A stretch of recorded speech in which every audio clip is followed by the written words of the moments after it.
Welcome to the Sleepy Historian, where history drifts gently into dreams. Tonight we slip into the gritty streets of ancient Rome 100 CE, where you are a pleb, a nobody scratching out a living in a city that chews up dreamers. Picture it. The air is thick with smoke and sweat. Cartwheels clatter on uneven stones, and somewhere a baker shouts about fresh bread you cannot afford. One wrong step and you are done. Rome does not coddle the weak. Honestly, you probably will not survive this. So before you get comfortable, take a moment to like the video and subscribe, but only if you genuinely enjoy what I do here. Drop a comment with your city and local time. I love knowing where you are drifting off from. Now dim the lights, maybe turn on a fan for that soft background hum, and let us ease into tonight's journey together. You wake before dawn in your insula, a rickety tenement stacked like a bad game of Jenga. The walls are thin, cracked plaster stained with who knows what. Your bed is a straw pallet, lumpy and crawling with bedbugs that have been feasting on you all night. You scratch at a fresh welt, wincing. The air is damp, smelling of mildew and yesterday's fish stew from the neighbor's pot. Somewhere below, a baby wails and a dog barks in sync. Sleep is a luxury for senators, not you. You roll off the pallet bones, creaking, and pull on a threadbare tunic. It is coarse smells faintly of sweat and offers zero protection against the morning chill creeping through the window, a hole in the wall, really with no glass, just a wooden shutter that does not quite close. You stumble to a clay jug in the corner, hoping for water. It is half empty, cloudy, and tastes like it has been sitting since Caesar was stabbed. Still you sip, because dehydration is a worse enemy than bad taste. Your stomach growls, but breakfast is a fantasy, unless you count the crust of barley bread you hid under the pallet. You gnaw it stale and hard as a brick. Here is a fact: Romans relied on grain handouts called the annona to feed plebs like you. About 200,000 citizens got free wheat monthly, but it is never enough, and the queues are brutal. You will face that later. For now, you step onto the insula's rickety stairs, each creak threatening to send you plunging. The building is 5 stories high, illegal by Roman law, as emperors capped insulae at 4 to prevent collapses, but landlords do not care. Historians still argue whether these death traps housed more people than modern apartments. Some say up to 1 million crammed into Rome's slums. You reach the street already buzzing despite the gray pre-dawn light. A cart rumbles past, splashing you with mud. You curse, but quietly, as drawing attention in Rome is a rookie mistake. Your insula is in the Subura, the city's grimiest district, where rent is cheap and danger is free. The alley is narrow, lined with leaning buildings that block the sky. You pass a baker's stall, the oven's heat tempting, but one loaf costs a day's wages. A quirky tidbit: Romans loved their bread so much that bakers were banned from quitting their jobs as emperors feared bread riots more than invasions. You keep moving, itching from those bedbugs. They are not just pests, they are vectors for disease, though Romans did not know germs existed. You scratch harder, wondering if you are doomed already. The street is filling up with merchants, beggars, and stray dogs. A woman dumps a chamber pot from a window above, missing you by inches. You gag at the stench. Rome has no sewers for slums like this. Waste festers in alleys or gets carted to the Tiber, which is not exactly a sparkling river. You pull your tunic tighter, shivering, and head toward the forum. Work is waiting, if you can call it that, hawking goods for a pittance. The city is waking, and you are already behind. One thought keeps you moving: survive today, and maybe tomorrow is less brutal. But deep down you know Rome is betting against you. You weave through the Subura, dodging a pig rooting in garbage. The air is a mix of smoke, sweat, and something sour you cannot place. Your sandals, cheap leather already fraying, slip on wet stones.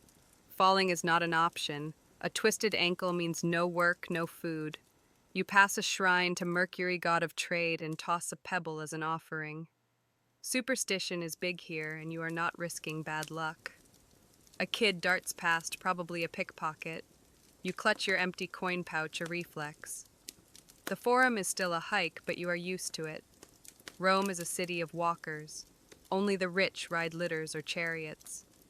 Your mind drifts to the bedbugs again. They are relentless, and you are not alone. Everyone is scratching. A grim joke crosses your mind. Maybe the bugs are Rome's real emperors ruling your skin. You smirk, but it fades fast. The city is no place for daydreams. You turn a corner, and the Subura's chaos swallows you whole. The noise grows louder, a blend of shouts, cartwheels, and distant roosters. Your tunic clings to your skin, damp from the morning mist. You keep moving one foot in front of the other because stopping means sinking. Rome does not wait for stragglers, and you are already on borrowed time. You push through the Subura's narrow alleys, the morning light barely piercing the haze of smoke and dust. The streets are alive now, a chaotic swirl of bodies shoving past you.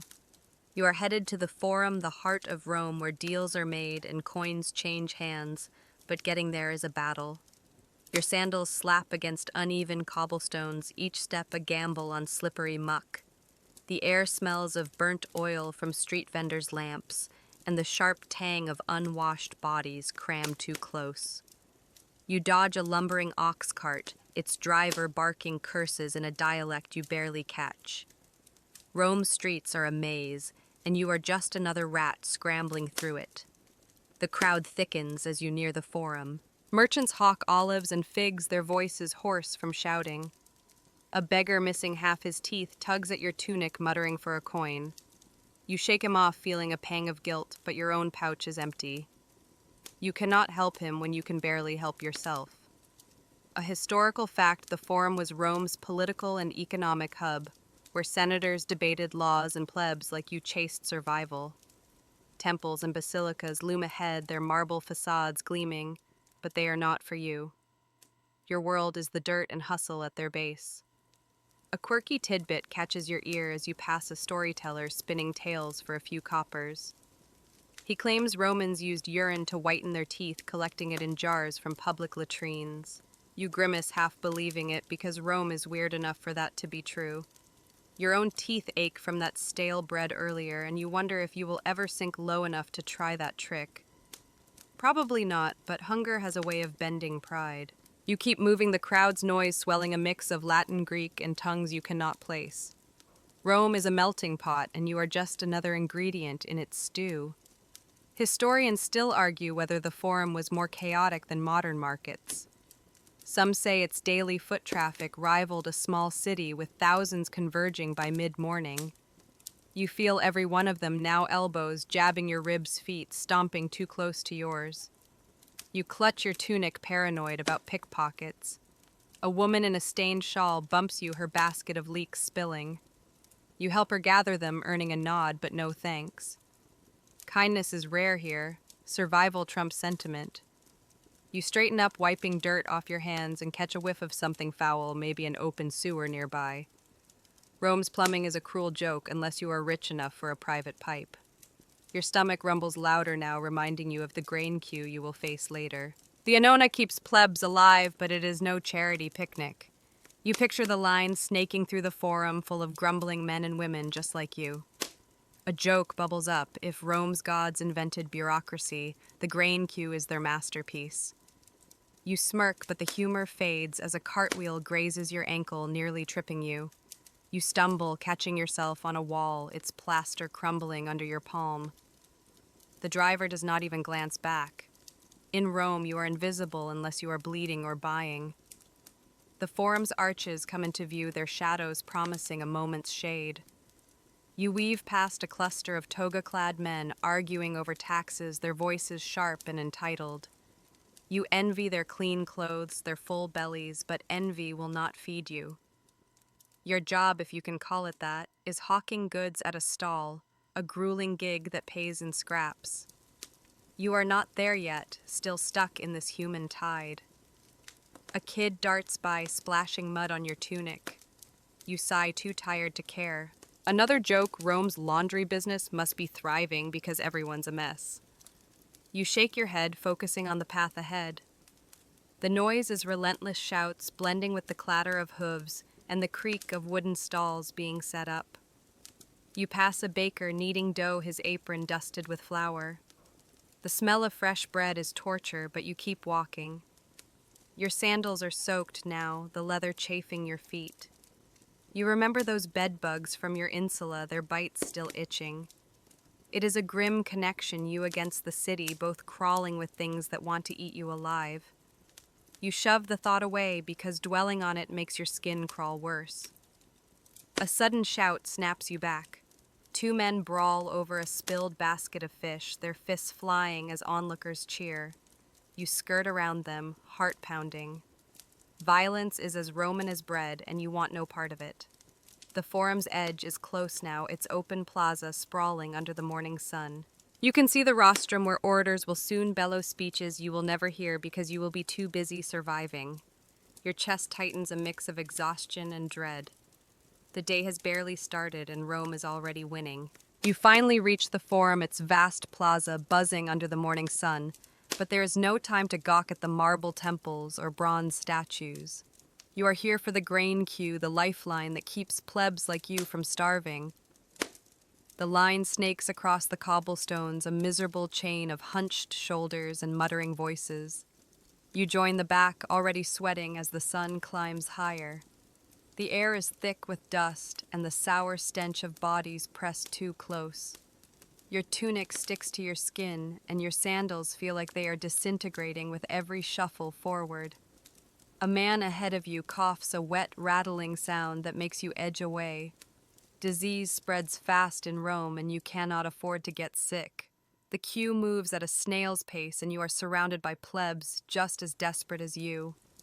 A woman with a baby tied to her chest mutters about rising bread prices while an old man grumbles about senators hoarding the best wheat. You nod half listening, but your focus is on not losing your spot. A historical fact.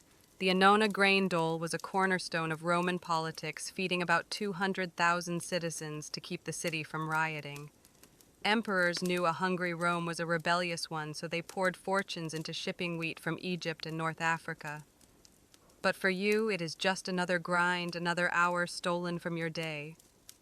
A quirky tidbit floats through your mind, overheard from a street vendor yesterday. Some plebs mix their grain with chalk to stretch it, risking their teeth for a fuller belly. You wince, rubbing your jaw where that stale crust from this morning still lingers. Your own grain, when you get it, will be coarse, barely edible, without hours of grinding and baking. You glance at the line ahead, endless, and wonder if you will even make it before the sacks run dry. A kid tries to cut in front, but a burly man shoves him back, snarling. You keep your head down, avoiding trouble. In Rome, a wrong glance can earn you a fist. Historians still argue whether the grain dole was generosity or control. Some say it was a bribe to pacify the masses, others a genuine attempt to stabilize the city. Either way, it is your only shot at a meal, so you shuffle forward, ignoring the ache in your legs. The sun is brutal now, no shade in sight, and your throat is parched. You left your water jug back in the insula, a stupid mistake you will pay for later. A woman behind you starts singing a low, mournful tune that grates on your nerves. You want to snap at her, but you bite your tongue. Everyone is suffering here, no need to make it worse. Your stomach growls loud enough for the man in front to glance back, smirking. You flush embarrassed and try to distract yourself with the forum's chaos. Across the plaza, a priest in white robes leads a bull toward a temple, probably for a sacrifice. The crowd parts for him reverent, but you just feel uneasy. Blood and gods are not your thing. A joke pops into your head, maybe the bull is luckier than you getting out of Rome in one swing. You almost laugh, but the line jolts forward and you stumble, nearly tripping over a loose stone. Focus, you tell yourself, one foot in front of the other. The queue inches past a stall selling cheap trinkets, clay figurines of Jupiter and Venus. The vendor eyes you, sensing no coin, and turns to a richer customer. You do not blame him. You are not exactly a big spender. Your mind drifts to those bedbugs from your insula, their bites still itching under your tunic. Another joke, if Rome gave out grain for scratches, you would be feasting like a senator. You shake your head, trying to stay alert. The line is moving faster now, but the crowd is rougher too, elbows jabbing as people jostle for position. You hold your ground, though your arms ache from the effort. A sudden commotion erupts ahead. Two men are shouting, one accusing the other of stealing his spot. The crowd eggs them on, hungry for a fight. You tense, ready to bolt if it spreads, but a guard in leather armor steps in barking orders. The men slink back and the line stabilizes.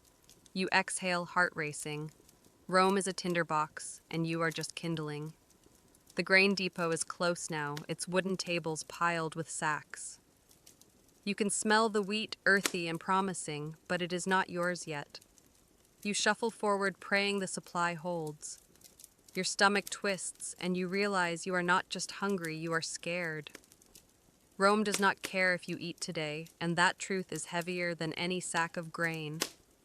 You clutch your sack of grain, coarse and heavy, and weave out of the forum's chaos, the weight digging into your shoulder. The sun is high now, baking the cobblestones, and you are headed to your stall in a cramped market street nearby. You are a hawker peddling garum, the pungent fish sauce Romans cannot get enough of. Your stall is a splintered wooden table under a tattered awning, barely shielding you from the heat.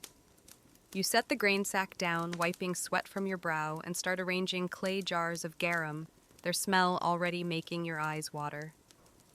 The market is a riot of shouts, clinking coins, and the buzz of flies drawn to your wares. You take a deep breath, brace yourself, and begin calling out to passers-by, your voice hoarse from the dust. The street is packed shoppers, elbowing through their tunics stained with sweat. A woman pauses, sniffing a jar, then wrinkles her nose and moves on.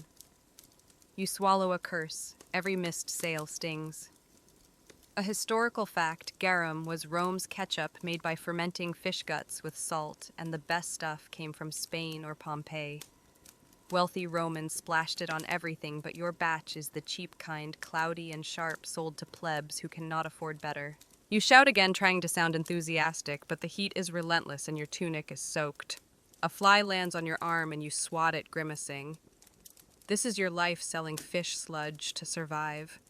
A quirky tidbit: some Romans believed garum could cure ailments from dog bites to dysentery. You doubt it, sniffing the rank jars, but you will say anything to make a sale. A man in a patched tunic stops, haggling hard for a small jar. You cut the price, desperate for a coin, and he walks off satisfied, leaving you with a single copper. It is not enough, but it is something. You tuck it into your pouch, wary of the urchins eyeing you from the shadows. Historians still argue whether Rome's markets were fairer than modern ones. Some say the haggling favored the sharp-tongued, others that vendors like you were always at the mercy of buyers.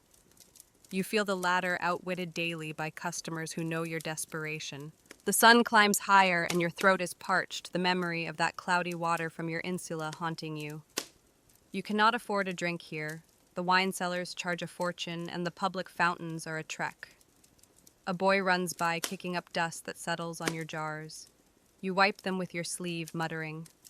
A joke crosses your mind. Maybe you should sell the dust as premium garum, call it Subura special. You smirk, but the humor fades as another customer passes without a glance. Your stomach twists, reminding you of the grain sack at your feet. It is your ticket to a meal, but only if you can protect it from thieves. A sudden shout breaks your thoughts. A vendor across the street is yelling at a kid caught stealing figs. The crowd laughs, but you tense, checking your own stall. Rome's markets are a pickpocket's paradise, and you are an easy target, distracted by hunger and heat. You rearrange the jars, trying to look busy, but your hands shake.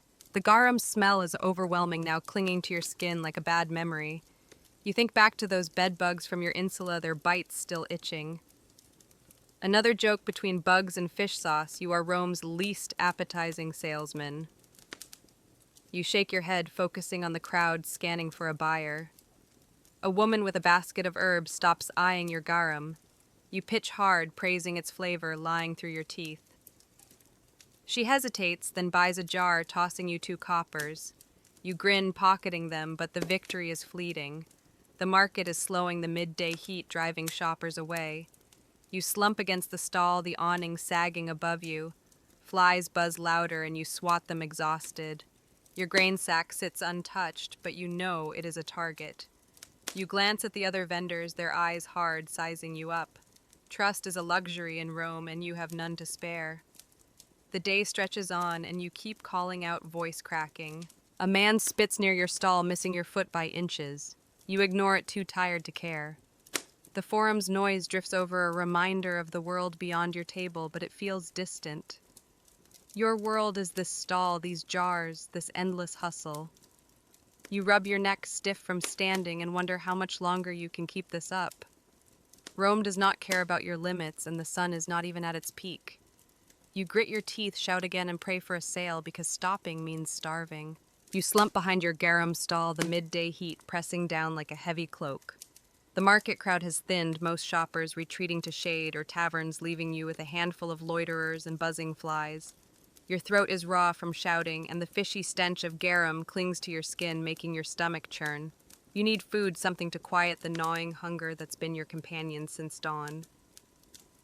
You grab your grain sack, still safe beneath the stall, and head to a nearby popina, a grimy food stand wedged between a sandal maker and a dye shop. The air shifts from garum's tang to the greasy aroma of sizzling lentils and stale bread, a siren call for your empty belly. The popina is a wooden counter with a few wobbly stools, its owner a surly man with a scar across his cheek. You order a bowl of lentil stew and a hunk of bread, handing over one of your hard-earned coppers.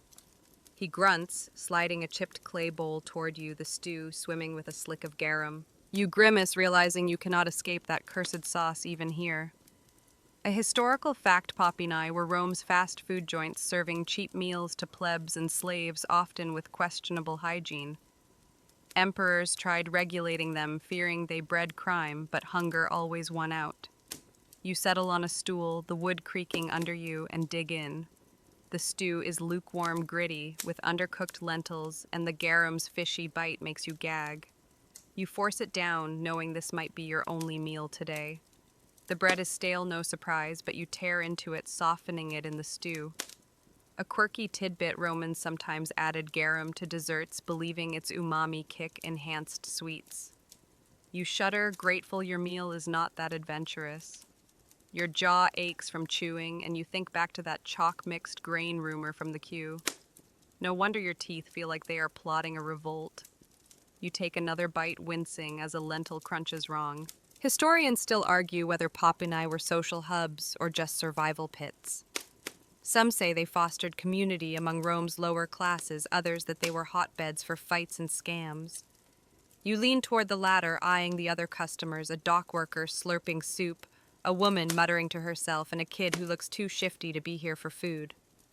You hunch over your bowl, protective, and shovel faster. The scar-faced owner watches you, his gaze heavy, probably wondering if you will try to skip out without paying. You will not, but the suspicion stings. In Rome, trust is a coin nobody spends. Your stomach protests, not thrilled with the garum-heavy stew, but you keep eating.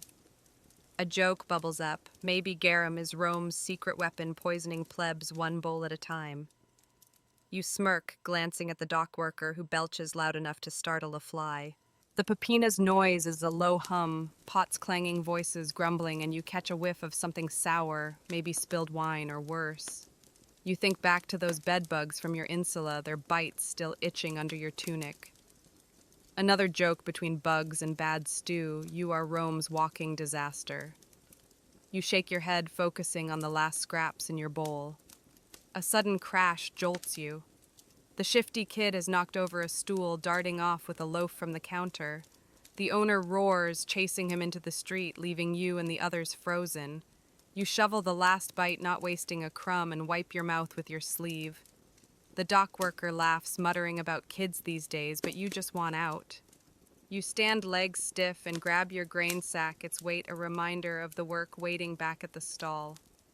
The popina's heat is stifling, and you step into the street, the sun still blazing. Your stomach is fuller but not happy, and you burp, tasting garum again. Gross. The market street is stirring again, vendors shouting as the afternoon crowd trickles in. You trudge back to your stall, the awnings shade a small mercy. Your jars of garum glint in the sunlight untouched, and you sigh, setting the grain sack down. The meal gave you a spark of energy, but it will not last. You call out to a passing shopper, voice cracking, and brace for another round of haggling. Rome does not pause for full bellies or tired feet, and you are already counting the hours until you can collapse. The day is far from over, and the city is watching, waiting for you to slip. You trudge back to the market, the garum stall waiting like an old grudge, but your stomach's uneasy from that lentil stew, and the afternoon sun offers no mercy. You decide to detour to a public bath, hoping a quick dip might wash off the grime and fish sauce stench clinging to you. The bathhouse is a short walk, its stone arches looming over a bustling street. You join the stream of plebs filing in, clutching your grain sack tightly because leaving it at the stall is begging for theft. The air shifts from market dust to a humid mix of sweat and olive oil as you step inside the chatter of bathers echoing off tiled walls. You pay a copper for entry, wincing at the dent in your pouch, and shuffle into the crowded changing room. The bathhouse is no palace, not like the fancy ones senators frequent. This one's for plebs. Its mosaics chipped the air thick with steam and body odor. You strip off your tunic, folding it around your grain sack, and head to the tepidarium, the warm pool. The water's murky, slick with who knows what, and you hesitate, toes curling on the slimy tiles. A historical fact, public baths were central to Roman life, with over 900 in the city by the 4th century, serving everyone from slaves to elites. They were social hubs, but also breeding grounds for bacteria, since nobody knew about germs. You ease in, grimacing as the water laps your skin. The pool's crowded bodies bumping yours, and you catch a whiff of something foul, maybe from the guy next to you or the drains.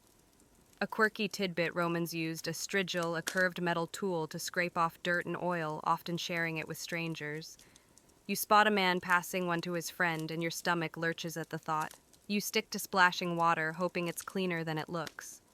The warmth soothes your aching legs, but the tiles are treacherous, and you grip the edge to avoid slipping. Historians still argue whether baths improved public health or spread disease faster. Some say the daily soak kept Romans cleaner than medieval folks, others that the shared water was a petri dish. You lean toward the latter, eyeing a questionable film on the surface. A man splashes past, laughing too loud, and you flinch, water stinging your eyes. The noise is relentless voices bouncing off the walls, and you miss the quiet of your stall, even with its flies. You think back to that garum stew, its aftertaste lingering like a bad guest. A joke pops up, maybe the bath's just a bigger bowl of garum and you're the fish. You smirk, but it fades as someone elbows you, claiming space. You shift, trying to relax, but relaxation in Rome is a fantasy. Your bedbug bites itch worse in the wet heat, and you scratch, wincing. Another joke: between bugs and baths, you're cleaner in theory, dirtier in practice. You move to the caldarium, the hot pool, hoping for relief. The steam hits you like a slap, and you squint through the haze, finding a corner. The water's scalding, but you sink in, muscles loosening despite the crowd. A woman nearby gossips about a senator's scandal, her voice sharp. You tune her out, focusing on the heat, but your mind drifts to your stall. Every minute here is a minute not selling, and coins do not earn themselves. You scrub your arms, the dirt coming off in streaks, but the garum smell lingers baked into your skin. You sigh, wondering if you will ever feel clean. A sudden slip jars you, your foot sliding on the tiles. You catch yourself, heart pounding, and decide you have had enough. You climb out, dripping, and head back to the changing room, dodging a kid running through the steam. Your tunic's still there, grain sack safe, and you dress quickly, the damp cloth sticking to you. The bath was a break, but not a good one. You step outside, the sun blinding after the dim bathhouse, and trudge toward the market. Your stall's waiting, and so is the grind. Rome does not care about your soggy sandals or your itching bites. You adjust the grain sack, its weight familiar, and brace for the rest of the day, knowing the city's already plotting your next stumble. You leave the bathhouse, damp tunic clinging to your skin, and head back toward the market, the grain sack slung over your shoulder. The afternoon sun is still fierce, but you need to make a stop first, your scruffy beard itching worse than those bedbug bites. You veer toward a barber's stall, a rickety setup under a faded canopy near the market's edge. The barber, a wiry man with a squint, is sharpening a blade on a leather strap, the rasp setting your teeth on edge. A small crowd lingers, some waiting for a shave, others just gossiping. You hesitate, clutching your grain sack, but your face feels like a bramble patch, and clients at the garum stall might actually buy if you look less like a stray dog. You step up, handing over a precious copper, and sit on a wobbly stool, heart sinking as the barber eyes you like a sculptor sizing up bad clay. The stall smells of sour wine and cheap oil. The barber's tools laid out on a scarred table, a rusty razor, a pair of shears, and a bowl of murky water. You swallow hard, noticing the blade's dull edge, nicked from overuse. A historical fact, Roman barbers or tonsors were vital for social status, as a clean shave signaled respectability even for plebs. But their tools were crude, and infections from cuts were common, especially in grimy stalls like this. The barber dabs your face with a rag, the water cold and gritty, and starts scraping. The blade tugs your skin, each stroke a gamble between a shave and a scar. You grip the stool, trying not to flinch. A quirky tidbit, some Roman barbers doubled as dentists, pulling teeth with the same tools used for shaving. You glance at the shears, imagining them yanking a molar, and shudder. The barber mutters about a chariot race tomorrow, his breath sour, but you nod, hoping to keep him focused. His hand slips the blade, nicking your chin, and you hiss, tasting blood. He grunts, wiping the razor on his tunic, and keeps going. Historians still argue whether Roman barbers were skilled craftsmen or just butchers with better PR. Some say their training was rigorous, others that any fool with a blade could set up shop. You lean toward the fool theory as the barber's next scrape pulls more hair than it cuts. The crowd chatters a mix of complaints about taxes and bets on gladiators. You catch a snippet about a senator caught bribing voters, but it is hard to care when your face is under siege. Your bedbug bites itch fiercely, worsened by the bath's heat, and you resist scratching, not wanting to jostle the barber's shaky hand. A joke pops into your head, maybe the bedbugs are jealous, fighting the barber for your skin. You almost smirk, but the blade's too close, and you freeze, eyes locked on its glint. The barber hums off key, and you wonder if he is drunk. In Rome, it is always a possibility. Another nick, this time near your jaw, and you clench your teeth, the sting sharp. The barber dabs it with the same filthy rag, and you pray the cut does not fester. You think back to the bathhouse, its slimy tiles and murky water, and realize hygiene is a losing battle here. Another joke between baths and barbers, Rome's trying to kill you one scrape at a time. The barber finishes splashing your face with water that smells faintly of piss. You stand rubbing your raw chin and catch your reflection in a dented bronze mirror. You look less scruffy, but the blood speckles tell a different story. The barber's already eyeing his next customer, your copper gone. You grab your grain sack and step back into the street, the sun blinding after the canopy's shade. Your face stings, and you dab it with your sleeve, hoping the cuts stay clean. The market's noise swells, vendors shouting, and you trudge toward your garum stall, the fishy smell waiting to reclaim you. Those bedbug bites keep itching, a grim reminder of your insula's misery. You adjust the sack, its weight grounding you, and push through the crowd. The day's wearing you down, but Rome does not care about your raw face or empty pouch. You need to sell, and fast, because the city's hunger outpaces your own, and it is always ready to swallow you whole. You trudge back to your garum stall, the sting of the barber's nicks fading under the relentless afternoon sun. The market street is alive again, shoppers weaving through stalls, their voices a dull roar over the clatter of carts. You settle behind your splintered table, the garum jars glinting in the light, their fishy stench hitting you like a slap. Your job now is to haggle, to coax coins from tight-fisted buyers while keeping an eye out for pickpockets. You call out voice hoarse, praising your garum's flavor, though you know it is the cheap stuff barely fit for a pleb's table. A man in a patched tunic pauses, sniffing a jar, and you lean in, ready to bargain, but his eyes are sharp, scanning for a steal. Haggling is a dance, and you are not the lead. The man offers half your price, smirking, and you counter, heart sinking as he walks away. You need every copper, but pushing too hard scares buyers off. A historical fact, Rome's markets were economic engines handling goods from across the empire, from Egyptian grain to Spanish olive oil.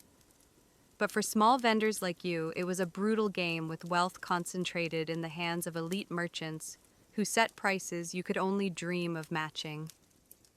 You wipe sweat from your brow, the awning's shade doing little to ease the heat, and call out again, voice cracking.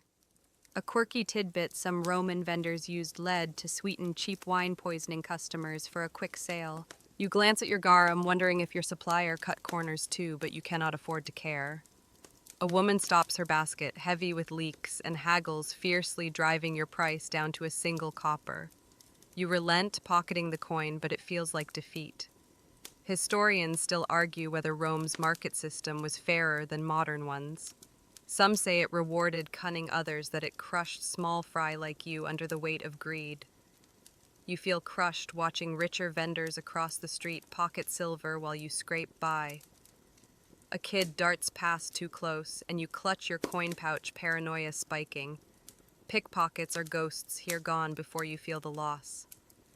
You rearrange the garum jars, trying to look busy, but your hands shake from hunger and heat.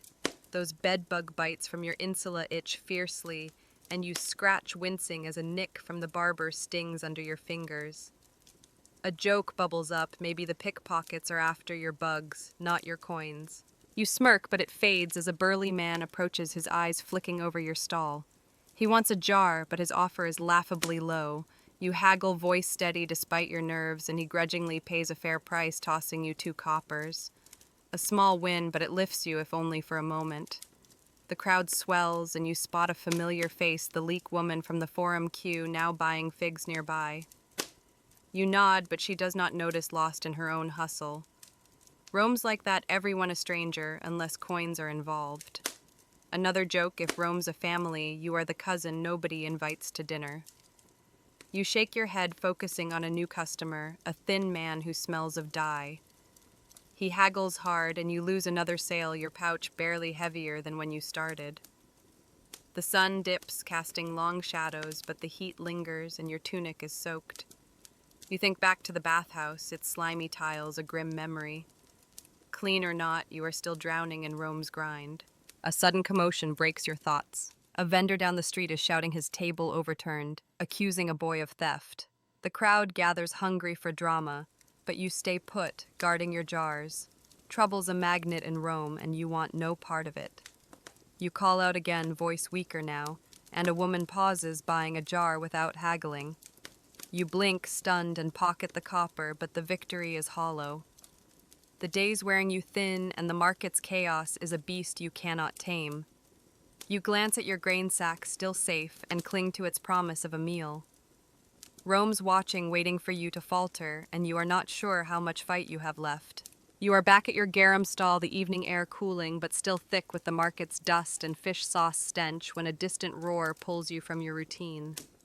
The sound comes from the direction of the Circus Maximus, where a chariot race is underway, its cheers echoing through Rome's streets. You hesitate, the jars of garum glinting under fading light, but curiosity wins.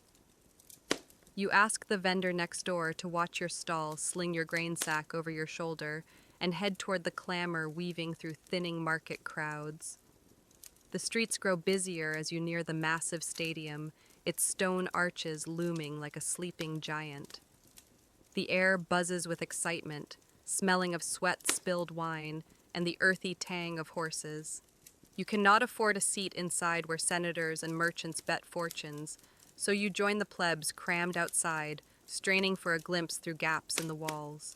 The ground vibrates with the thunder of hooves, and you catch flashes of chariots, their wheels a blur, drivers leaning hard into turns. A historical fact: the Circus Maximus could hold 150,000 spectators, making it Rome's largest entertainment venue, where chariot races were as much about politics as sport.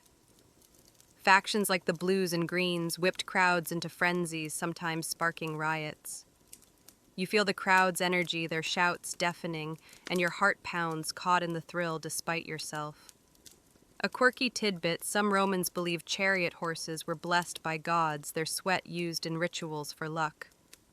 You snort, watching a horse's flank gleam through the gap, and wonder if their luck could rub off on your garum sales. The crowd surges, pushing you against a wall, and you clutch your grain sack, wary of pickpockets thriving in this chaos. Historians still argue whether chariot races united Romans or divided them. Some say they bridged class divides, others that they fueled mob violence. You lean toward violence, feeling the crowd's edge, ready to boil over if a favorite team loses. A sudden cheer erupts, followed by a collective gasp. A chariot has crashed. You hear its driver sprawled on the sand. You cannot see it, but the crowd's groans paint the picture, and you wince, imagining splintered wood and broken bones. Your bedbug bites itch, worsened by the press of bodies, and you scratch the barber's nicks stinging under your fingers. A joke pops up. Maybe you should race chariots since garum's not exactly speeding you to riches. You smirk, but it fades as a man shoves past his elbow, jabbing your ribs. You steady yourself, heart racing, and glance back toward the market, guilt nagging. Every minute here is a minute not selling. The race ends with a roar, the blues claiming victory, and the crowd's mood splits, cheers mixing with curses. You edge away, dodging a drunk, hurling insults at the greens. The excitement was a rush, but it is not your world. You are just a pleb with a stall to mind. Another joke: if Rome's a circus, you are the clown, not the charioteer. You shake your head, retracing your steps through darkening streets, the Circus Maximus's din fading. The air grows cooler, carrying the familiar stink of the Subura, and you adjust your grain sack its weight, a reminder of the grind waiting back at the stall.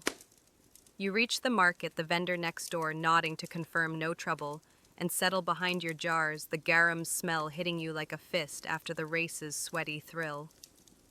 The market's nearly empty now, just a few stragglers, and you call out, voice tired, hoping for one last sale. The chariot race lingers in your mind, its speed and danger a stark contrast to your slow plodding day. Those bedbug bites keep itching, tying you back to the insula's misery. Rome's glamour is for others. You are just trying to survive its shadows, and the city's always ready to throw you under the wheels. The market is nearly deserted now, the last shoppers drifting away, as twilight settles over Rome, casting long shadows across the cobblestones. You pack up your garum jars, the fishy stench still clinging to your hands, and sling your grain sack over your shoulder, its weight a familiar ache. You need to run errands before heading back to the insula, so you venture into the Subura's darkening alleys, where lamps flicker weakly against the gloom. The air is cooler, but heavy with the stink of garbage and smoke, and your sandals crunch on broken pottery and worse. The streets are quieter, but not safer. Night brings out thieves and drunks, and you move fast, eyes scanning the shadows for trouble. Your first stop is a baker's stall, now shuttered, but you knock on the back door, hoping to trade a copper for a day-old loaf. The baker, a gruff man with flour-dusted arms, grumbles but hands you a hard crust, taking your coin. You tuck it into your tunic, grateful for anything to stretch your grain. A historical fact: Rome's bakeries were tightly regulated, with over 250 operating by the 2nd century, producing bread that fed millions. Night baking was banned to prevent fires, but some, like this one, bent the rules for extra coin. You thank him and move on the loaf, a small victory in a punishing day. A quirky tidbit: Romans sometimes baked bread with curses inscribed, meant to hex rivals when eaten. You glance at your crust, half wondering if the baker slipped in a jinx, and smirk, too tired to care. Historians still argue whether Rome's night curfews reduced crime or just pushed it into darker corners. Some say patrols kept order, others that thieves ruled the shadows. You lean toward thieves, clutching your grain sack as a figure brushes past, too close for comfort. Your heart skips, but he keeps walking, and you exhale, picking up your pace through the alley's twists. The Subura's dangers feel sharper now, the lamps barely cutting the dark. You pass a boarded-up insula, its walls scarred from a recent fire, and shiver, remembering your own flimsy tenement. Those bedbug bites itch fiercely, and you scratch the barber's nicks stinging under your fingers. A joke bubbles up: maybe the thieves are after your bugs, since your coins are hardly worth stealing. You shake your head, focusing on the next errand, a weaver's shop, to buy a cheap needle for mending your tunic. The shop's open late, a dim glow spilling from its doorway, and you step inside, the air thick with the smell of wool and dye. The weaver, an old woman with sharp eyes, haggles over the needle, driving a hard bargain. You pay a copper, wincing, and tuck the needle into your pouch, its tiny weight a reminder of your threadbare life. Another joke, if Rome's a tapestry, you're the frayed edge barely holding on. You step back into the alley, the Subura's sound sharper now. A dog's bark, a distant shout. Your errands are done, but the walk to your insula feels like a gauntlet. You stick to lit paths, avoiding the blackest corners, where muggers wait for fools like you. Your grain sack feels heavier, or maybe it's just the day's toll sinking in. A sudden clatter stops you, a broken amphora rolling across the street. You freeze, scanning for movement, but it's just a stray cat, eyes glinting. Your heart pounds, and you curse your jumpiness, but Rome's taught you caution. You think back to the chariot race, its reckless thrill a world away from these creeping shadows. The Subura's your reality, not the Circus Maximus, and survival here means staying sharp. You adjust your sack and keep moving, the insula's rickety stairs calling you home, though home is a generous word. The city's watching its alleys alive with unseen eyes, and you know one wrong step could end your day in blood.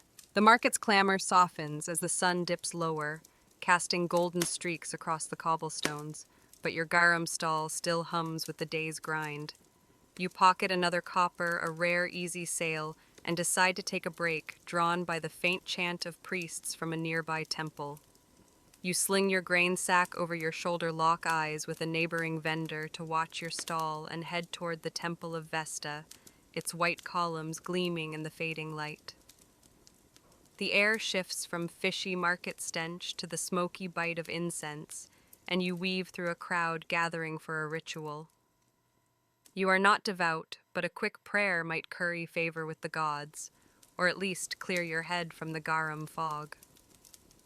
The temple's steps are packed with worshippers, their murmurs blending with the crackle of a sacred fire tended by Vestal virgins. You squeeze through, clutching your sack, and reach the altar where a priest slits a goat's throat, its blood pooling on stone. You flinch, stomach twisting as the crowd sighs in reverence, a historical fact. Vesta's cult was central to Rome's identity, her eternal flame symbolizing the city's survival. If it ever went out, Romans believed disaster would follow, and the Vestals faced death for failing their duty. You toss a pebble onto the altar, a poor man's offering, and mutter a prayer for luck, though you doubt Vesta's listening to a pleb like you. A quirky tidbit, some Romans believed goat blood could predict the future, with priests reading omens in its splatter. You glance at the pooling blood, half tempted to see if it spells out "sell more garum," but the priest's glare sends you shuffling back. Historians still argue whether Vesta's cult empowered women or enslaved them. Some say the Vestal's authority rivaled senators', others that their lifelong chastity was a gilded cage.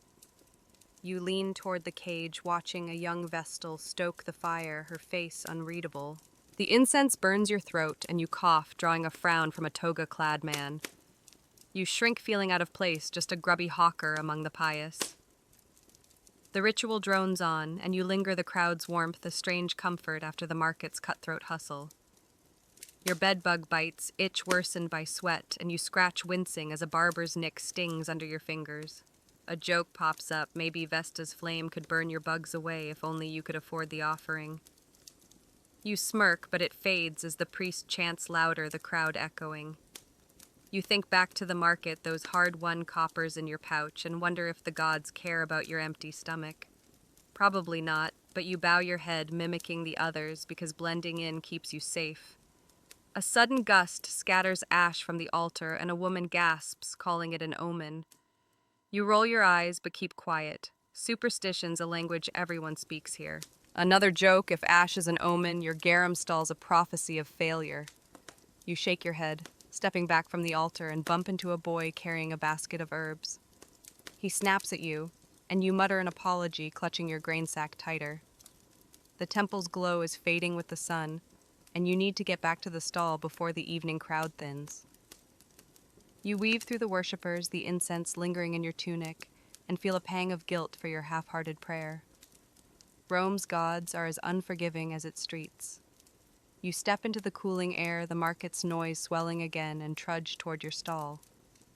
The neighboring vendor nods, signaling no trouble, and you settle behind your jars, the garum stench reclaiming you. Your prayer to Vesta feels like a long shot, but you call out to a passing shopper voice, steadier, hoping for a sale. Those bedbug bites keep itching, a grim reminder of your insula waiting at day's end. The temple's ritual lingers in your mind, its blood and fire a stark contrast to your daily grind. Rome's gods may not see you, but the city does, and it is always ready to test your next step. You settle back at your garum stall, the evening air cooling but still heavy with the market's dust and fishy tang. The sun is sinking, painting the sky orange, and you decide to slip away for a quick break drawn by the raucous laughter spilling from a nearby popina, a dingy tavern where plebs drown their day in cheap wine. You sling your grain sack over your shoulder, nod to the vendor next door to watch your jars, and head toward the tavern's flickering lamps. The street is quieter now, but the popina's noise cuts through a mix of slurred songs and clinking cups. You step inside the air thick with sour wine sweat and the faint burn of oil lamps. It is not a place for lingering, but a cup might dull the ache in your bones. The popina is a cramped room, its walls stained with soot, packed with rough types, dockworkers, hawkers, and a few shifty-eyed strangers. You squeeze onto a bench, the wood sticky under you, and order a cup of Laura, the cheapest wine made from grape dregs. The barman, a hulking figure with a missing ear, slides you a clay cup, the wine inside, cloudy and sharp. You pay a copper, wincing at your shrinking pouch, and take a sip, grimacing as it burns your throat. A historical fact popini were Rome's underbelly, where the poor drank and diced, often sparking brawls that kept city guards busy. Emperors tolerated them, but only barely fearing rebellion in their smoky corners. The wine tastes like regret, but you drink hoping for a buzz. A quirky tidbit, some popini served wine spiked with herbs like myrrh, claiming it boosted stamina. You sniff your cup, doubting it holds anything but misery, and take another sip, wincing again. Historians still argue whether popini were vital social spaces or just crime dens. Some say they gave plebs a voice, others that they were traps for the desperate. You lean toward traps, eyeing a dice game in the corner where a man shouts accusing another of cheating. The mood shifts tense, and you hunch over your cup, wanting no part of it. A woman next to you, her hair tangled, laughs too loud, sloshing her wine. She rambles about a gladiator fight, and you nod, half listening, your mind on the garum stall waiting outside. Those bedbug bites itch fiercely, and you scratch the barber's nick, stinging under your fingers. A joke bubbles up, maybe this wine's strong enough to kill the bugs if it doesn't kill you first. You smirk, but it fades as a man stumbles past, knocking your arm. Your cup wobbles, and you grab it, heart racing. Spilling wine here could start a fight, and you are too tired for that. The dice game erupts, a fist slamming the table, and you tense, ready to bolt. The barman barks calming things, but the air stays heavy. You gulp the last of your Laura, its sourness lingering, and think back to the Temple of Vesta, its solemn chants, a world away from this chaos. Another joke, Vesta's flame would probably sputter out in this dump. You stand legs stiff and weave through the crowd, dodging a man vomiting in a corner. The popina's noise follows you outside, where the evening air feels cleaner, though it carries the market's familiar stench. You adjust your grain sack, its weight grounding you, and trudge back to the stall. The vendor next door grunts, signaling no trouble, and you settle behind your jars, the garum's smell hitting you hard after the wine's bite. The market's slowing, but a few shoppers linger, and you call out, voice rougher now. The popina's buzz fades, replaced by the day's endless grind. Your stomach twists, not from hunger, but from the Laura, and you regret the copper spent. Rome's pleasures are as punishing as its work, and you are caught in both. You glance at your grain sack, still safe, and cling to its promise of survival. The city's watching its shadows lengthening, and you know it is waiting for your next misstep. You emerge from the Subura's alleys, the weight of your grain sack and new bread crust anchoring you as you head toward a wealthier district for a rare errand, delivering a garum jar to a client's home, a favor for a regular buyer that might earn an extra copper. The streets widen, the stench of garbage fading into the scent of olive oil lamps and blooming jasmine from walled gardens. But the invitation to a banquet at the client's house catches you off guard, a chance to eat well, but a social minefield. You arrive at the domus, its painted walls glowing under torchlight, and a slave ushers you into a triclinium, where guests recline on couches laughing over wine.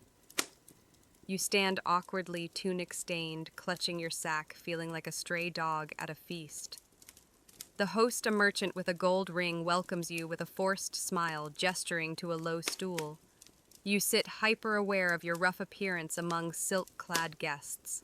Servants bring platters of dormice glazed with honey and peacock eggs, dishes you have only heard of. You accept a plate, stomach growling, but the garum-drenched fish sauce on every dish makes you wince, a cruel echo of your stall. A historical fact, Roman banquets were displays of status, with hosts spending fortunes to impress, often serving exotic foods to signal wealth. The poor like you were rarely invited, and your presence here is a curiosity, not an honor. You nibble a dormouse, its sweetness odd, and sip watered wine, careful not to spill. A quirky tidbit, Romans reclined to eat, believing it aided digestion, but the position feels unnatural and you perch stiffly, fearing a faux pas. A guest, a poet with coal-lined eyes, asks about your trade, his tone mocking. You mumble about garum, cheeks burning, and he laughs, turning to charm a senator's wife. Historians still argue whether banquets bridged Rome's class divides or reinforced them. Some say they fostered alliances, others that they humiliated outsiders like you. You feel humiliated, the guest glances sharp, dissecting your every move. The host boasts about his new villa, and you nod, pretending interest. But your mind drifts to your insula, its bedbug bites still itching under your tunic. A joke pops up. Maybe these dormice are just well-fed bedbugs, Rome's true delicacy. You stifle a smirk, focusing on the food, but a servant refills your plate too fast, and you fumble sauce dripping on your tunic. The poet snickers, and you shrink, wishing you had stayed at the stall. Another joke, if garum's Rome's ketchup, you're the bottle always spilling. You wipe your hands, heart sinking, and try to blend into the cushions, but eyes keep flicking your way. A guest starts a debate about taxes, and you stay silent, knowing one wrong word could mark you as trouble. The garum's aftertaste lingers, tying you back to the market's grind. You think of the chariot race, its fleeting thrill, and realize this banquet is another spectacle, just with fancier props. The host offers you a second cup of wine, a test, and you decline, sensing a trap. Plebs do not get drunk at banquets. They get dismissed. You eat quickly, the food heavy in your stomach, and excuse yourself, muttering thanks. The host waves you off, already distracted, and you slip out grain sack in tow, the night air sharp after the triclinium's warmth. Back in the street, the domus's glow fades, and you trudge toward the Subura, the banquet's richness souring in your gut. You pocket an extra copper from the host, a small win, but the humiliation stings more. Those bedbug bites keep itching, grounding you in your real world, not the polished one you just left. Rome's feasts are for others.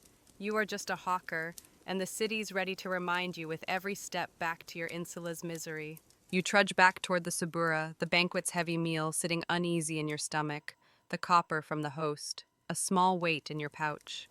The streets are dark now, lit only by flickering oil lamps and the occasional torch carried by a passerby. The air carries the Subura's familiar stench of smoke and rot, but a burst of laughter draws you to a small plaza where street performers are drawing a crowd. Jugglers toss flaming torches, their arcs bright against the night, while a flute player weaves a shaky melody. You pause, grain sack slung over your shoulder, tempted by the distraction after the banquet's sting. The crowd's energy is infectious, but you keep to the edge, wary of cut purses lurking in the shadows. The jugglers shout, teasing the crowd, and a torch spins, high, earning gasps. You watch, mesmerized, the firelight dancing in your tired eyes. A historical fact, street performers were common in Rome, entertaining plebs and elites alike, often scraping by on tossed coins or scraps. Some were slaves performing for their master's profit, their lives as precarious as yours. You toss a pebble into the juggler's pile, too poor for a copper, and hope it counts as goodwill. The flute player switches to a livelier tune, and a few drunks start dancing their steps sloppy. You almost smile, but your hand tightens on your sack, instincts sharp. A quirky tidbit, some Roman performers used trained monkeys to draw crowds, teaching them to juggle or mimic soldiers. You scan the plaza, half expecting a monkey to pop up, but it's just the jugglers now balancing knives. The crowd cheers, but you tense spotting a kid weaving through his eyes too sharp for a spectator. Historians still argue whether street performances eased Rome's tensions or stirred trouble. Some say they gave plebs a harmless outlet, others that they attracted thieves and riots. You lean toward thieves, stepping back as the kid brushes past your pouch safe, but your pulse racing. Your bedbug bites itch fiercely, worsened by the night's damp air, and you scratch the barber's nick, stinging under your fingers. A joke bubbles up. Maybe the jugglers could toss your bugs away, give the crowd a real show. You smirk, but it fades as a torch wobbles, nearly dropping, and the crowd gasps again. The performers recover, bowing, and coins clink into their pile. You envy their hustle, turning fire and flare into food, while your garum barely earns crumbs. Another joke: if you juggled garum jars, you'd just stink up the plaza. You shake your head, the banquet's humiliation creeping back, its polished guests a world apart from this gritty scene. A drunk stumbles into you, muttering apologies, and you sidestep, heart thudding. The crowd's thinning, the jugglers packing up, and you know it's time to move. The Subura's alleys await, and lingering here invites trouble. You think back to the banquet, its dormice and sneers, and realize this plaza, for all its chaos, feels truer to your Rome. The flute player's tune lingers faint as you turn away, the plaza's glow fading behind you. The night's grown colder, and your sandals slip on wet stones, each step a reminder of the insula's looming misery. Your grain sack feels heavier, or maybe it's the day's toll dragging you down. A shadow moves in an alley ahead, and you freeze, gripping your sack. It's just a cat slinking past, but your nerves are frayed, Rome's dangers never far. You keep moving, sticking to lit paths, the performers' laughter now a distant echo. The Subura's sounds swell, dogs barking, a baby's wail, tying you back to your reality. Those bedbug bites keep itching, a grim thread to your insula, where sleep is a battle you rarely win. The city's watching its shadows alive with unseen threats, and you know the night's not done testing you. You slip away from the plaza, the juggler's fading laughter swallowed by the Subura's nighttime hum as you trudge toward your insula grain sack, heavy on your shoulder. The air is damp, thick with the stench of rotting garbage and smoke, and your sandals scrape against uneven stones, each step echoing in the narrow alleys. Sleep is calling, but Rome's never quiet, and your insula is no sanctuary. As you climb the rickety stairs, the building groans, and you reach your cramped room, its mildew scent hitting you hard. You drop the sack, collapse onto your straw pallet, and try to rest, but the city's din keeps you awake. Shouts, cartwheels, a neighbor's argument through thin walls. Your bedbug bites, itch fiercely, and you scratch the barber's nicks, stinging under your fingers. The room's dark, save for a sliver of moonlight through the shutterless window, and you lie there, eyes tracing cracks in the plaster. Sleep's a tease slipping away as a dog barks outside, relentless. A historical fact: Roman insulae were notorious for noise, with tenants packed so tight that privacy was a myth. Laws tried to limit their height to curb collapses, but landlords ignored them, cramming families into every corner. You roll over the pallet straw, poking your ribs, and wonder how anyone sleeps here. The banquet's rich dormice feel like a fever dream, your stomach now sour from garum and cheap wine. A quirky tidbit: some Romans stuffed their pillows with feathers to muffle noise, a luxury you can only laugh at. Your pillow's a folded rag, lumpy and useless against the Subura's racket. You press it to your ear, but a baby's wail pierces through, followed by a drunken song from the street. Historians still argue whether Rome's noise drove its people mad or just hardened them. Some say it built resilience, others that it frayed nerves until fights broke out. You lean toward fights, your own nerves raw, as you clench your fists, willing the world to shut up for 1 minute. A sudden crash outside jolts you upright, heart racing. It's just a broken pot, you think, but you check the grain sack still safe in the corner. You lie back, pulse slowing, and think of the street performers, their torches a fleeting escape from this grind.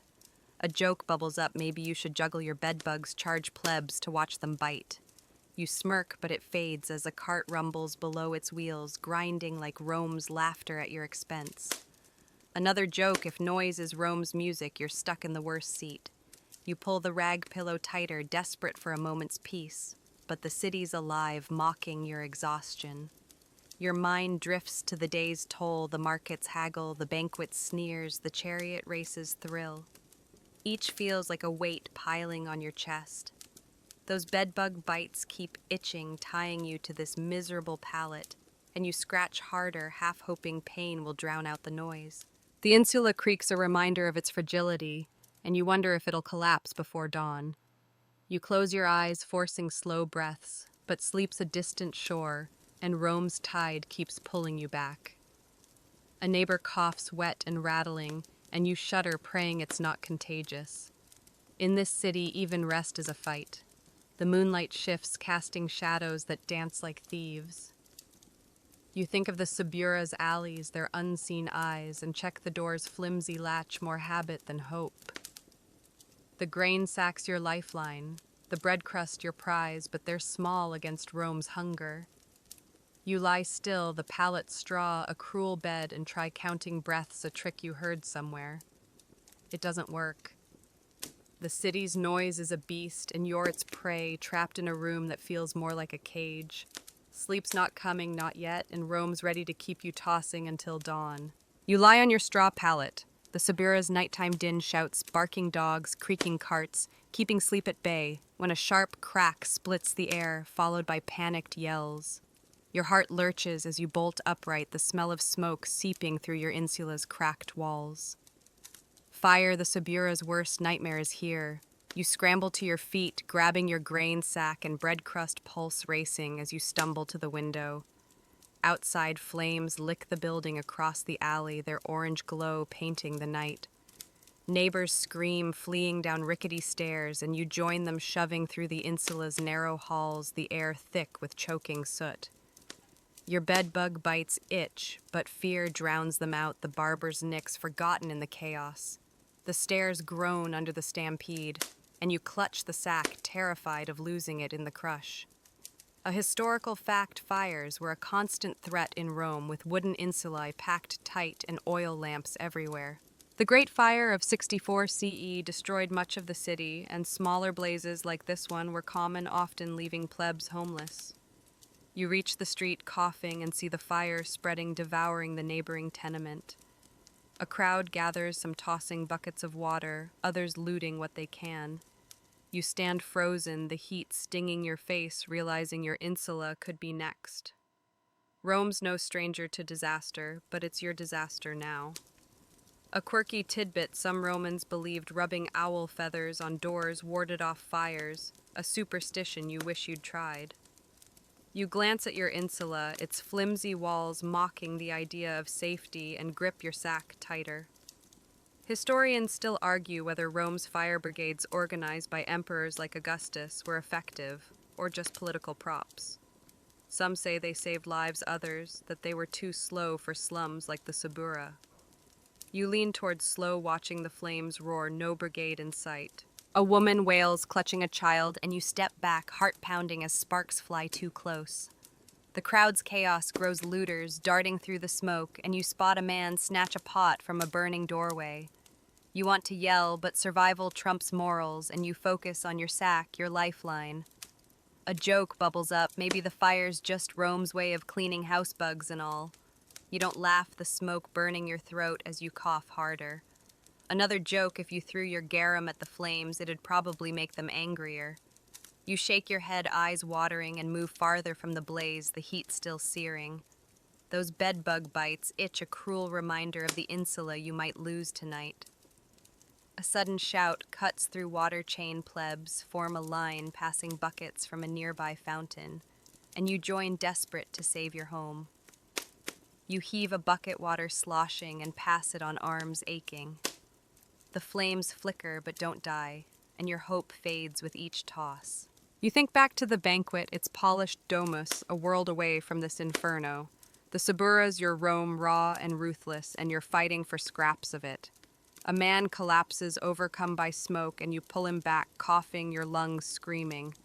The fire's winning, and you know it, but you keep passing buckets because stopping means giving up. The flames finally weaken the crowd's efforts, barely enough to save your insula.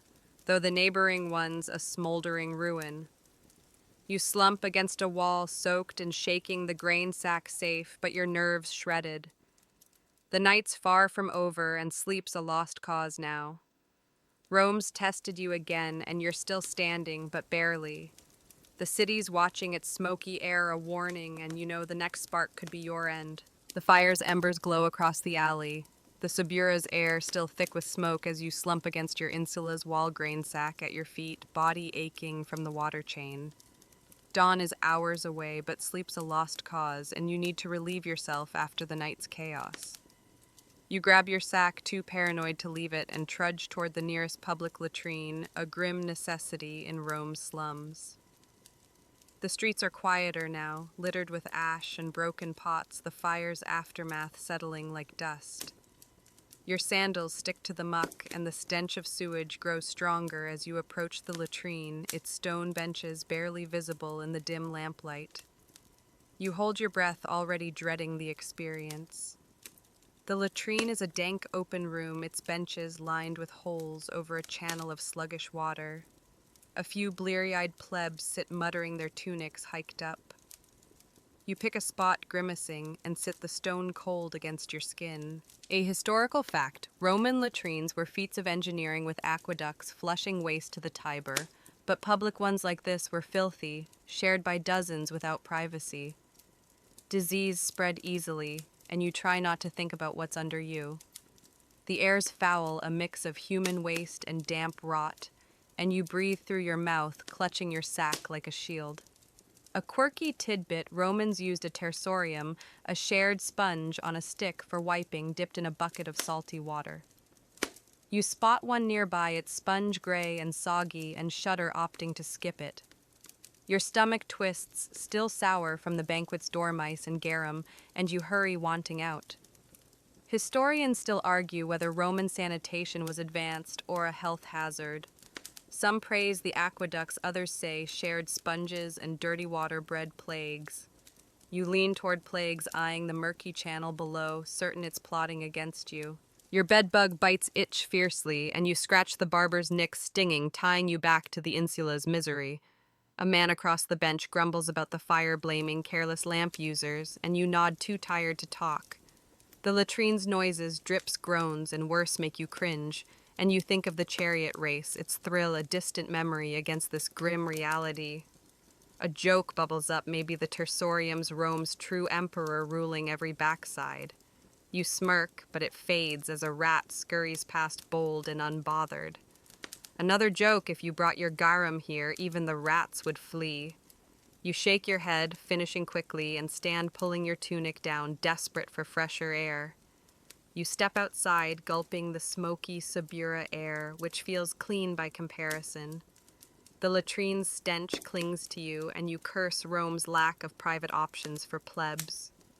Your grain sack feels heavier, or maybe it's the fire's toll, your arms still sore from passing buckets. You trudge back toward the insula, the streets eerie in their post-fire hush, save for a distant dog's bark. The fire's wreckage looms, a charred insula across the alley, and you shudder, knowing your own could have been next. Those bedbug bites keep itching, a cruel reminder of the pallet waiting upstairs where sleep's still a battle. A shadow moves ahead, and you tense, gripping your sack, but it's just a woman hauling water, her face weary. You relax, heart slowing, but Rome's taught you to expect trouble.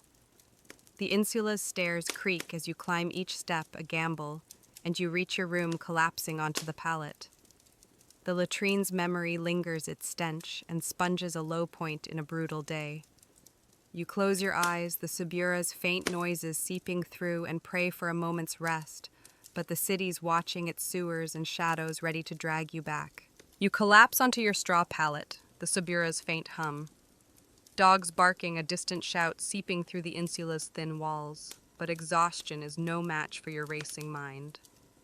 The fire's smoke lingers in your tunic, and the latrine's stench clings like a curse.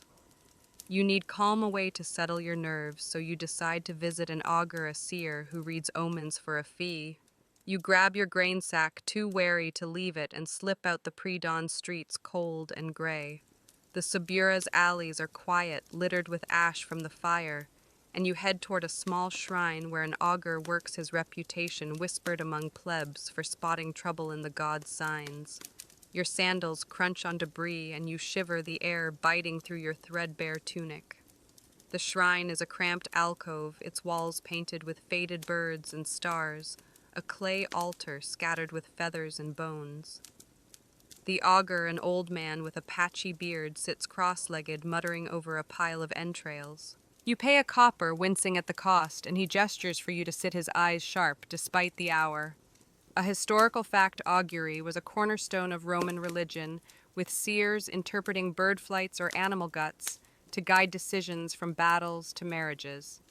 Emperors relied on them, but plebs like you sought their help too desperate for a glimpse of fate. You clutch your grain sack, hoping for good news, though doubt gnaws at you. The augur slices a pigeon's liver, its blood slick on his fingers, and squints, tracing patterns. He mutters about a crooked line, a bad omen, maybe sickness or loss. Your stomach drops, the fire's memory too fresh. A quirky tidbit, some augurs faked omens, tossing bones to scam gullible clients, though getting caught meant exile. You study his face, wondering if he's playing you, but his frown seems real, and you swallow hard, asking for clarity. He shakes his head, saying the gods are unclear, and you need to offer more to Vesta. You nod too broke for that, and feel the weight of his words settle like ash. Historians still argue whether augury shaped Rome's success or just fed superstition. Some say it unified the city's faith, others that it preyed on fear. You lean toward fear, your heart heavy as you stand the augur already turning to his next client, a woman clutching a shawl. Your bedbug bites itch fiercely, worsened by the damp air, and you scratch the barber's nicks, stinging, tying you back to the insula's misery. A joke bubbles up, maybe the augur's liver saw your bugs plotting a coup. You smirk, but it fades as you step into the street, the shrine's gloom clinging to you. Another joke, if omens were coins, you'd be rich, not cursed. You trudge back through the Subura, the sky lightening, but no brighter for you. The augur's warning gnaws vague yet heavy, and you think of the latrine, its filthy sponges, a grim echo of your luck. The fire's wreckage looms across the alley, a charred reminder of how close you came to losing everything. Those bedbug bites keep itching, and you wonder if the augur's sickness is already crawling on you. You shake your head, trying to focus, but the Subura's waking, its noises swelling cartwheels, a baker's shout. Your grain sack feels like a boulder, and you grip it, the bread crust inside, your only sure thing. A man brushes past, his eyes darting, and you tense, checking your pouch. It's safe, but Rome's taught you to trust no one, not even the gods. The insula's stairs creak as you climb each step, a reminder of your fragile place in the city. You reach your room, dropping the sack, and slump onto the pallet, the augur's words looping in your mind. Sleep's a lost hope, dawn too close, and the city's watching its omens and shadows, ready to pull you under again.